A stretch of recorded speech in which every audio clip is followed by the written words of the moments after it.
పంచేసేయండి కదా పంచామృతము ప్రసాదం దీంట్లో స్పూన్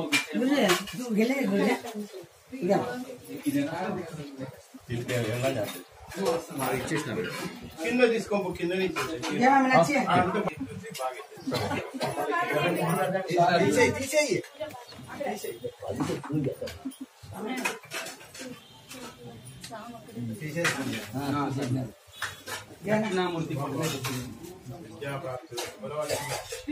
మాట్లాడాలి. ఈ రోజు విశేషమైనటువంటి పర్వదినము గురు పౌర్ణిమ ఆదివారము విశిష్టమైన యోగాలతో కలిసి ఉంది కాబట్టి ఈ రోజు ఎవరైతే గురువుని సేవించుకుంటారో వాళ్ళ మీద 33 కోట్ల దేవతల యొక్క ఆశీర్వాదము వాళ్ళ దీవెనలు తప్పకుండా ఉంటాయి.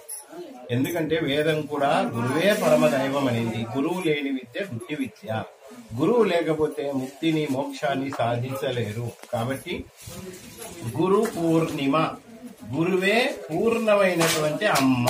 మాతృతత్వం పరిపూర్ణంగా ఎందులో నీకు నిండి ఉంటుందో అదే గురుతత్వం. కాబట్టి ఈ రోజు గురు పరంపరను గురువు యొక్క పూజ చేసుకొని వ్యాస మహర్షుల వారు మనకు వేదాలను ఉపనిషత్తులు పురాణాలు అందించారు. కాబట్టి వారిని కూడా మనము తలుచుకొని ఈ రోజు వారికి కనీసం సంవత్సరంలో ఒక్కసారైనా మహానుభావుని పేరు మీద గురువు ఎవరైతే గురువు ఉంటారో వారే వ్యాస రూపకంగా ఉంటారు అని చెప్పేసి మనకు వేదం చెప్తుంది. కాబట్టి అలాంటి గురువును ఆరాధన చేసుకునేటువంటి పర్వదినము.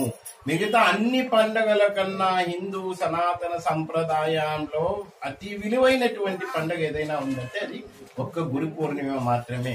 మిగతావన్నీ మీరు వినాయక చవితి అని గణపతికి చేస్తారు, రామనవమి చేస్తారు, కృష్ణాష్టమి చేస్తారు, దుర్గా నవరాత్రులు చేస్తారు. కానీ వీళ్ళందరినీ చూపించేటువంటి వాడు పరమదైవమైనటువంటి గురువు. కాబట్టి గురు ఆరాధన తర్వాతనే మనకు అన్ని పండుగలు మొదలవుతాయి. ఈ ఆషాఢ మాసంలో గురు పౌర్ణిమ తర్వాతనే మనకు కృష్ణాష్టమి గాని, నాగుల చవితి గాని, ఇంకా వచ్చే పండుగలన్నీ కూడా దక్షిణాయనం నుంచి మొదలవుతాయి.